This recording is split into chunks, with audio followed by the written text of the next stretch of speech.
Bien, jóvenes cachimbos, los saluda el profesor Rolando Rocha para desarrollar la semana 14ª, que está vinculada con tipología textual. Entonces, lo que vamos a hacer el día de hoy son una serie de ejercicios ad hoc para poder clasificar textos.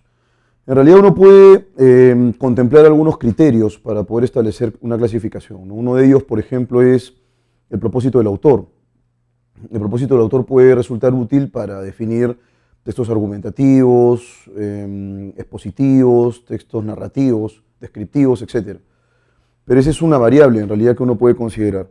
La otra variable que uno puede considerar es la ubicación de la idea principal. Y esa va a ser nuestra tarea ahora. De manera puntual, podría decirles yo, a partir de esta clasificación en 3 clases de textos, que es posible encontrar la idea principal al inicio de la lectura. Es, digamos, el modelo de texto, la idea principal al inicio, luego ideas secundarias, terciarias que complementan la información medular. A ese tipo de texto se le denomina analizante. Luego también es posible que la idea se plantee al final a manera de conclusión. Cuando eso ocurre, es decir, cuando planteamos o desarrollamos la idea al final, al texto se le denomina sintetizante. Es posible también, aunque no lo han puesto en esta semana, que la idea la desarrollemos al inicio y al fin. A ese tipo de texto se le denomina encuadrado. Y finalmente, en la parte de la médula del texto, donde usualmente encontramos un desarrollo sostenido, también es posible desarrollar o plantear la idea principal. A ese tipo de texto se le denomina centralizante. Es una tipología muy elemental, como ustedes pueden notar. Se trata de la ubicación de la idea principal y entonces podemos tener una tipología bastante clara, ¿no? Sirve, digamos, esta clasificación desde el punto de vista de la utilidad pragmática en el examen, sí, porque eso va a permitir que puedas reconocer rápidamente la idea principal si acaso el texto presenta la idea principal formulada de forma explícita, ¿no? En ese caso es posible que pueda servir. Pienso yo, por ejemplo, en el texto mixto o tal vez en el texto en inglés, donde la información es expositiva en la mayoría de casos, me parece que un 99% de casos, y entonces la idea principal se plantea de forma literal, ¿no? La leemos directamente. Y entonces reconocer la jerarquía va a permitir que la primera pregunta al menos sea resuelta con celeridad y bien. Entonces lo que vamos a hacer a continuación es enfocarnos en 4 actividades para reconocer la idea principal y luego definir el tipo de texto. Van a acompañarme con el subrayado también, en este caso de los 4 fragmentos. Muy bien, y entonces tenemos aquí los tipos de textos. Ya habíamos mencionado el analizante, la idea principal figura al inicio, el sintetizante aparece al final, siempre hay algunos conectores como en conclusión, en suma, en resumen, y la idea principal se introduce a partir de ese tipo de conectores, y el texto centralizante en el cual las ideas se exponen o se plantean, se argumentan, en la posición en la cual usualmente encontramos el desarrollo propiamente de ideas, ¿no? Vamos entonces ahora con algunos fragmentos. El fragmento A. El sistema filosófico de Immanuel Kant se desarrolló bajo la influencia de la filosofía racionalista, representada principalmente por Leibniz. Entonces, recibió el influjo racionalista ¿de quién? De Leibniz. ¿Quién, profesor? Immanuel Kant. Y de la filosofía empirista, que es otro tipo de escuela ya, representada principalmente por Hume. Muy bien. Y en oposición consciente a una y otra. Tanto Hume como Leibniz escinden todas las proposiciones en 2 grupos. Aquí tenemos Hume y Leibniz. Ellos asumen que las proposiciones son de 2 tipos, analíticas, y en eso hay una coincidencia, y sintéticas o empíricas, en el caso de Hume y en el caso de Leibniz, estas van a ser diferentes. Tanto Hume como Leibniz escinden todas las proposiciones en 2 grupos excluyentes y exhaustivos, proposiciones analíticas y proposiciones empíricas. Y ambos filósofos consideran las proposiciones matemáticas como analíticas, entonces esa es la similitud, está vinculado con las matemáticas a su vez. En cambio, Hume y Leibniz difieren radicalmente en la explicación acerca de las proposiciones empíricas. Aquí está la diferencia, ¿no? Digamos, hay un hiato ahí. Este primer fragmento, entonces el primer párrafo, habla acerca de la influencia de Immanuel Kant en el marco del planteamiento de proposiciones y, por supuesto, que nos remite a los 2 antecedentes, los 2, digamos, filósofos que de alguna manera Kant tomó en consideración, influyeron en él, que son Hume y Leibniz. Primero, un filósofo empirista, Leibniz, por otro lado, racionalista. Con el objeto de ir directamente al meollo de la cuestión y de exponer la conexión con el resto del sistema filosófico, lo mejor será considerar, dice acá, la clasificación triple de las proposiciones con las que Kant reemplaza la dicotomía de Leibniz y Hume. La primera de sus clases, la de proposiciones analíticas, esto es proposiciones cuya negación es contradictoria en sí misma, coincide con las proposiciones analíticas de Hume y Leibniz. Entonces vamos, Immanuel Kant, Hume y Leibniz, que son sus influencias notorias, encuentran un punto vinculante en las proposiciones analíticas, ¿no? Coinciden en que las matemáticas están conformadas en efecto por proposiciones analíticas. En cuanto a las proposiciones empíricas o sintéticas, Kant se separa de los filósofos precedentes y formula una nueva distinción. Entonces, mientras que para Hume y Leibniz las proposiciones sintéticas o empíricas difieren, en el caso de Kant va a ser una división. Él va a asumir que las proposiciones empíricas van a ser de dos tipos. Kant se separa de los filósofos precedentes y formula una nueva distinción. Las proposiciones sintéticas empíricas o a priori y las proposiciones sintéticas no empíricas o a posteriori. O a priori, perdón. Las primeras son a posteriori y las segundas son a priori. Bien, ¿cuál sería el tema central del texto? El tema central del texto es el marco proposicional planteado por Immanuel Kant, específicamente en lo que concierne a las proposiciones a posteriori, porque ese es el hiato en rigor, ese es el elemento, la inflexión, la clasificación nueva que ofrece Immanuel Kant. Entonces, en ese sentido, la idea principal está hacia el final. En cuanto a las proposiciones empíricas o sintéticas, Kant se separa de los filósofos precedentes y formula una nueva distinción. Las sintéticas empíricas o a posteriori y las sintéticas no empíricas o a priori. Este tipo de texto entonces es sintetizante. ¿No es cierto? Como ustedes pueden ver, las influencias que se plantean al inicio, bueno, es un marco informativo sobre el cual se decanta el verdadero tema central, ¿no? Siguiente texto. Las falacias son formas de razonamiento no válidas, pero que por su sentido, forma y contenido resultan muy persuasivas y pasan normal e inadvertidamente como válidas en muchas argumentaciones jurídicas, políticas y de sentido común. La mayor parte de estas formas engañosas de razonamiento ya fueron descubiertas por los griegos y estudiadas sistemáticamente por Aristóteles hace más de 2000 años. De lo anterior se desprende que desde antiguo ha habido una necesidad de reconocer las falacias como errores de la argumentación. Históricamente, el estudio sistemático de las falacias corresponde a los tratados de la lógica tradicional porque desde el punto de vista de la lógica matemática moderna, las falacias no constituyen un problema teórico especialmente relevante. Es decir, no hay en ellas nada especial en el plano sintáctico o en el plano semántico. En virtud de la anterior consideración, el estudio de la falacia se encuentra sobre todo en las obras de lógica tradicional o en algunas obras de lógica moderna a nivel elemental. Muy bien. ¿Cuál sería el tema central de este pequeño fragmento? Las falacias. Ese sería el tema central. Un tema muy puntual, muy genérico, por supuesto. Si el tema es las falacias, mi pregunta ahora sería la siguiente. ¿Dónde está la idea principal? ¿Y qué es lo primero que haríamos? Lo primero que haríamos en rigor sería definir las falacias. Y las falacias están definidas aquí en esta parte. Entonces, en consecuencia, estamos frente aquí a una definición. Si la idea principal está al inicio, es lo medular en un tema tan genérico, el texto es analizante. Este texto que viene a continuación, me parece sí, es un texto de Rudolf Carnap, nada menos. Dice lo siguiente: un texto se considera metafísico si pretende describir conocimientos acerca de algo que se encuentra más allá de toda experiencia. Por ejemplo, una presunta explicación acerca de la verdadera esencia de las cosas, del absoluto de la cosa en sí, para usar un término kantiano. Entonces aquí, lo primero, dice que lo que es metafísico, un texto metafísico, describe conocimientos acerca de algo que se encuentra más allá de toda experiencia. O sea, no tiene una vinculación con la experiencia. Una pregunta interesante es, ¿un término metafísico podría desarrollar el tema, por ejemplo, de la célula humana? No. O de la célula animal, perdón, no.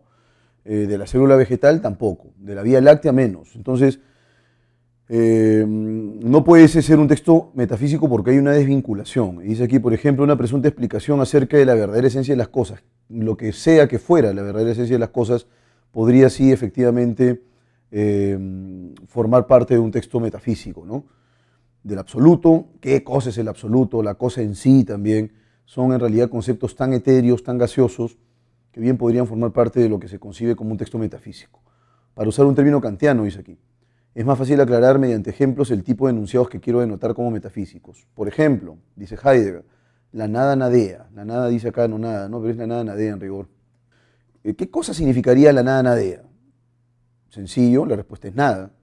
No hay en realidad una definición ahí, es pura perorata, vaga, vacua, sin ningún tipo de contenido, ¿no? Entonces hasta aquí hay una especie de aclaración de lo que sería un texto metafísico, ¿no? Eso es lo que hace Rudolf Carnap en esta primera parte, ¿no? Un texto, digamos, más o menos informativo, ¿no? Si nos quedamos en este primer párrafo. Pero como el texto es una unidad, mejor voy a colocar para que no se me confundan.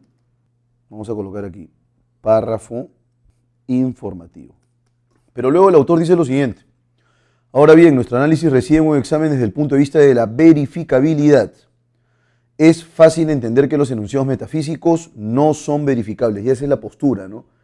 Él está en realidad negando de alguna manera esta característica de verificabilidad que está sosteniendo, porque dice, nuestro análisis se sustenta en un punto de vista verificable. ¿O qué pondera lo que es verificable? Ahora bien, luego dice esto, es fácil entender que los enunciados metafísicos no son verificables, lo cual quiere decir que el autor está en contra, obviamente, de los enunciados metafísicos.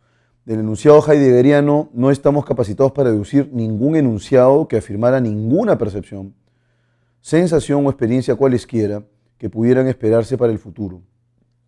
Por consiguiente, el enunciado de Heidegger no afirma nada, lo que revela nuestro punto. Al no decir nada, no se puede verificar y en consecuencia carece sentido. Los metafísicos no pueden evitar la factura de enunciados no verificables, porque si los hicieran verificables, la decisión acerca de la verdad o falsa de sus doctrinas dependería de la experiencia y por consiguiente pertenecería al campo de la ciencia empírica. Ellos en realidad, esto es una cuestión importante, ¿no? Desean evitar esta consecuencia porque pretenden enseñar un conocimiento que se halla en un nivel superior al de la ciencia empírica. Se ven así compelidos a romper toda conexión entre sus enunciados y la experiencia y precisamente mediante este modo de actuar los privan de todo sentido. Hay una cuestión ahí premeditada, ¿no? El hecho de olvidarse de los posibles contenidos es lo que está ocurriendo aquí. Prescindo de los contenidos, no hay contenidos, en consecuencia, el discurso y el marco de proposiciones es un marco de proposiciones no verificable y por consiguiente vacuo, ¿no? Entonces el autor está cuestionando en realidad el punto de vista metafísico. ¿Cuál sería aquí la idea principal? La idea principal está en este lado y voy a colocarlo de color rojo para que no se confunda con el amarillo. Nuestro análisis, porque esa es la médula, la posición del autor, recibe un examen desde el punto de vista de la verificabilidad. Es fácil entender que los enunciados metafísicos no son verificables. Aquí está la idea principal. En consecuencia, el texto es un texto centralizante. Y finalmente, texto D, uno de los aspectos más interesantes del psicoanálisis moderno es que ha empleado la gama de complejos. Ustedes saben que en el marco de esta pseudociencia llamada psicoanálisis se han propuesto una serie de complejos, ¿no? El complejo de Edipo. ¿Se puede medir el complejo de Edipo? No, por supuesto ha sido simplemente una elucubración sin ningún tipo de asidero, planteada pues por un maestro de la sospecha como lo fue Freud, pero no es que en realidad tenga algún tipo de sustento para plantear el complejo de Edipo, ¿no? Salvo la mera intuición, ¿no?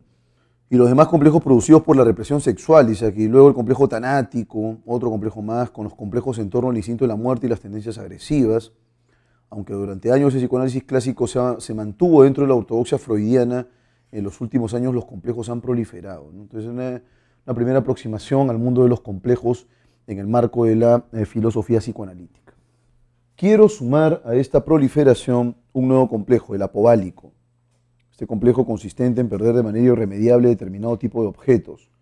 Desde luego, la denominación no es rigurosa, porque el derivado de apovalo, yo pierdo, debería más bien llamarse apovalóntico, que viene del participio presente, el mismo verbo, pero suena tan científico y tan contundente que bien puedo tomarme ciertas libertades, pues la fuerza expresiva compensa la carencia de rigor filológico.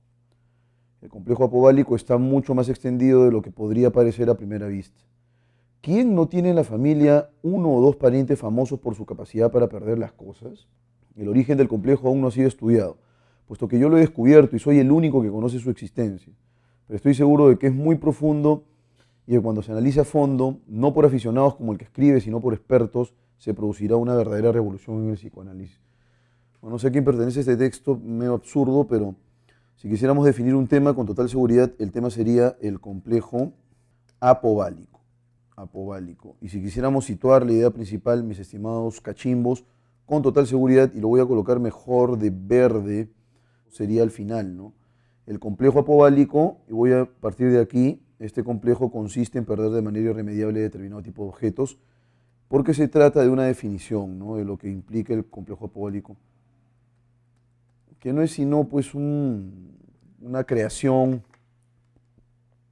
al no saber de quién es este texto, sin paternidad. Bien, señores, el texto en consecuencia es centralizante nuevamente. Bien, vamos ahora con el texto número 1 de esta sección. En el Perú nadie es libre de un grado de achoramiento. Yo estoy seguro que nosotros conocemos esta palabra, el achoramiento, pero el autor acá intenta plantear una definición. Me parece que es un texto sociológico. Este es un fenómeno que poco a poco ha ido calando y deteriorando a su vez la solidaridad colectiva, fomentándose en cambio un individualismo extremo de sálvese quien pueda, en donde el vivo vive del sonso y el sonso de su trabajo. Esto es tan común que no nos sorprende. Aproximadamente por los años 70, el mecanismo social por excelencia era el arribismo, que se instauró en el Perú como consecuencia de una estratificación social rígida, en la que el poder se encontraba concentrado en un solo grupo social que ejercía un total control sobre los canales de movilidad social. Debido a esto, para ascender se debía obtener una disposición favorable por simpatía del superior. Entonces, como el poder se encontraba en un solo nivel social, para acceder a este se debía, como decimos en jerga cotidiana, sobonear, chupar medias y adular al superior como único medio para surgir, produciendo así una relación triádica donde hay un adulador, un adulado y un desacreditado. Cualquier otro trabajador con vistas de ascenso es desprestigiado con chismes, críticas, sarcasmo, etc. Entonces, más o menos, el autor perfila aquí lo que él está concibiendo desde el punto de vista sociológico como un caso de achoramiento, un fenómeno llamado achoramiento, ¿no?, que consiste en tener de alguna manera por así decirlo, una visión, una actitud arribista, pero digamos en un contexto en el cual no hay una estratificación socioeconómica tan marcada, ¿no? Porque dice que aquí en la década del 70 el fenómeno se llama arribismo, ¿no? Ahora, ¿por qué razón? Porque lo que hay es una estratificación social bastante rígida que no permite la movilización social. Eres pobre, ¿no? Eres rico, y no hay movilidad social. Luego dice lo siguiente acá. Sin embargo, por esa fecha nos encontramos con el gobierno revolucionario de las Fuerzas Armadas. Pensamos en Velasco aquí, 1968-1975, el cual pretendía liquidar la sociedad oligárquica mediante la reforma agraria, la nacionalización de la banca, etc. Y con este nuevo contexto, el arribismo como estrategia queda eliminado, pues el poder ya no queda concentrado en un grupo social, por ende ya no hay a quien sobonear. Pero entonces se crea un fenómeno nuevo que es el fenómeno del achoramiento. La palabra chorado deriva de la palabra choro, ladrón, persona que vulnera las normas y derechos de los otros. En consecuencia hay un aspecto insoslayable de amoralidad. El achoramiento se caracteriza por una acción personal con la cual se pretende escalar posiciones en la estructura social mediante una conducta de confrontación violenta y de desprecio por el otro, en donde la única meta es el éxito personal. Así, el achorado es una persona que da una valoración positiva a los objetos socialmente concebidos como bienes dignos, con el fin de poseerlos, y sus bienes más preciados son el poder, el dinero y el prestigio, y la corrupción y el fraude sus estrategias para conseguirlos. Sin embargo, estas características podrían confundirnos y hacernos pensar que el achorado es un antisocial, al cual no le importan las normas, y eso no es así. A diferencia del antisocial, dice aquí, el achorado es una persona integrada al sistema, respeta las normas, las que les convienen, claro, convirtiéndolas en un saludo a la bandera. Aquí nos piden por la expresión saludo a la bandera. No las viola indiscriminadamente, sino más bien las somete a una evaluación costo-beneficio, y las acata así solo si coinciden con o promueven sus intereses, o las quebranta si las considera como un obstáculo. Por estas razones, a diferencia de lo que muchos puedan pensar, El achorado no nace de las clases populares, porque al fin y al cabo no importa la apariencia, la educación o el nivel económico. Viene como la difusión de un patrón cultural y mentalidad capitalista. Osvaldo Medina define el achoramiento como una estrategia de ascenso social, que se basa en un pragmatismo maquiavélico y en la mercantilización de las relaciones humanas promovidas por un capitalismo cada vez más concentrador, excluyente, desregulado y deshumanizante. Por lo tanto, basándonos en dicha definición, podríamos decir que el achoramiento aparece frente a la incongruencia entre el valor culturalmente establecido y las restricciones socioeconómicas que limitan el logro de metas. Entonces, mientras que el arribismo sí partía de estratos sociales bien definidos, el achoramiento no. Cualquiera en realidad puede, y por esa razón así comienza la lectura, puede tener rasgos de achoramiento, ¿no? En mayor o en menor medida. Y entonces empecemos con las preguntas de opción múltiple, mis estimados cachimbos. En apretada síntesis, el achoramiento se conceptualiza como un fenómeno. Entonces empezamos. ¿Qué tipo de fenómeno es el que estaría involucrado aquí?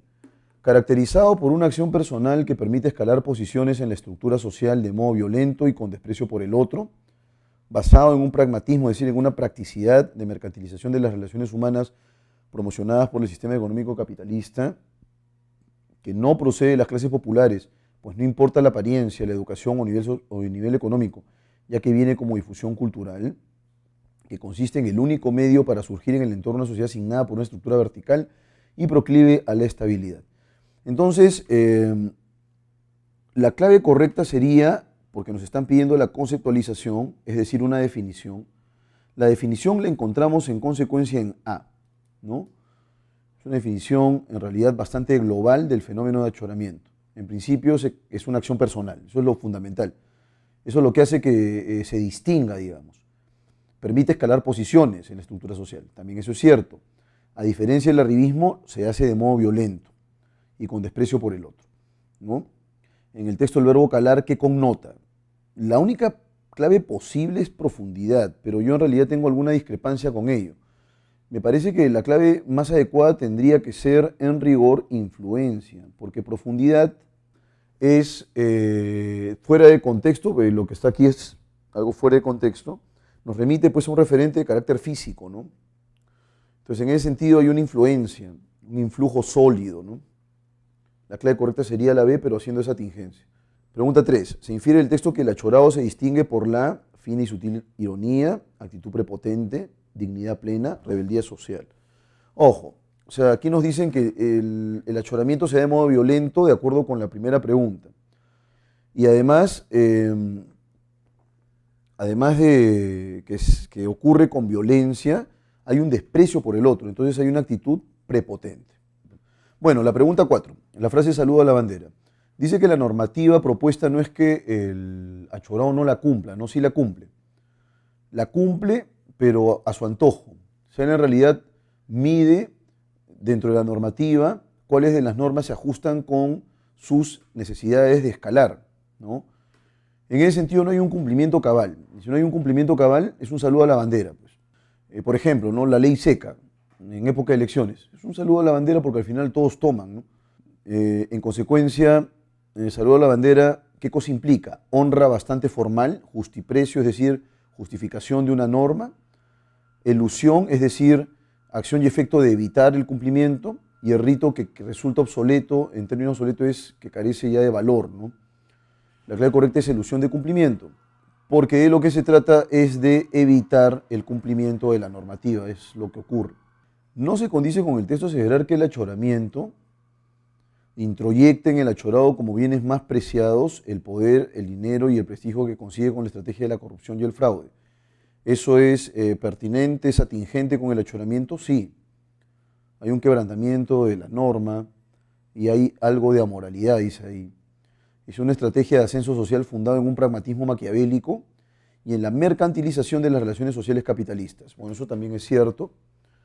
Hay, digamos, un pragmatismo, ¿no? Si esto me sirve, lo tomo. Si no me sirve, no lo tomo. C, no es un comportamiento antisocial, puesto que los achorados son personas integradas al sistema y que se adecúan a las normas sociales. Y finalmente es una acción colectiva con la que se pretende escalar posiciones en la estructura social, donde el poder se concentra en un solo nivel cultural. ¿Sí? ¿Cuál sería la clave correcta? O sea, ¿cuál sería la clave incompatible? Porque me está diciendo no se condice. Sencillo. Ya hemos definido el achoramiento como un fenómeno de carácter individual, porque es un individuo, finalmente, el que pone en práctica esas malas artes. Entonces la clave sería la de manera directa, porque aquí nos dice que es una acción colectiva. Eso es incompatible. Pregunta 6. Se desprende del texto que el achorado transgredirá la norma legal sobre la base de una consideración de utilidad personal, solo en última instancia y con un sentido de vergüenza, para generar una reforma jurídica plena en el Estado, impulsado por un sentimiento candoroso, cándido, ingenuo de solidaridad. No puede ser ingenuo, no hay reforma política. O sea, vamos con D primero, ¿no? El achorado transgrede la norma, pero no porque sea ingenuo, ¿no? En absoluto, es más bien taimado. Sabe cómo actuar de manera camaleónica, cumpliendo las leyes que le convienen a él. Luego la C, para generar una reforma jurídica plena. No hay ningún tipo de reforma, más bien él se sirve del sistema para poder escalar a costa de todo. Solo en última instancia y con un sentido de vergüenza. Es un inverecundo más bien, ¿no? Un sinvergüenza. Sobre la base de una consideración de utilidad personal, claro, porque él lo que quiere es aquello que le sirva para poder escalar más rápidamente. Y eso es independiente del estrato socioeconómico del que se provenga, ¿no? 7. Se infiere del texto que el achorado suele ser magnánimo que es generoso, cándido que es ingenuo, inescrupuloso es falto de escrúpulos, megalómano es que se considera superior a los demás. La clave correcta es la C. Inescrúpulos.